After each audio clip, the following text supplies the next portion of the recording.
Hello hi అందరికీ నమస్కారం. Welcome to Manasa vlog. రేపు ఉంటామో లేదో తెలియనప్పుడు ఈ రోజు నవ్వుతూ బతుకుదాం, నలుగురితో నవ్వుతూ జీవిద్దాం. ఏది శాశ్వతం కాదు. ఏమీ తీసుకురాం వచ్చేటప్పుడు, వెళ్ళేటప్పుడు ఏమీ తీసుకుపోము. ఒక తల్లి కడుపున పుట్టిన వాళ్ళే ఆస్తుల కోసం, అంతస్తుల కోసం పగలు ప్రతీకారాలు పెంచుకొని మాటలు లేకుండా సచ్చే వరకు దూరంగానే ఉంటారు.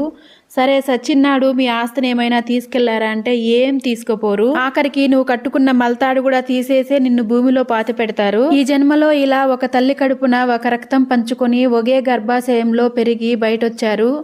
వచ్చే జన్మలో ఎలా పుడతారో, ఎవరికి పుడతారో కూడా తెలీదు.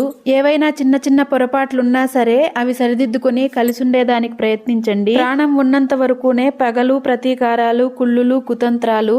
ఈ పగలు ప్రతీకారాల వల్ల ఆయుష్ కూడా క్షీణిస్తుంది. నువ్వు 100 సంవత్సరాలు బ్రతికేవాడు 90 సంవత్సరాలకే చనిపోతావు. ప్రాణం పోయిన తర్వాత నువ్వు శవం. కనీసం మనిషిగా కూడా చూడరు, నిన్ని శవం అంటారు.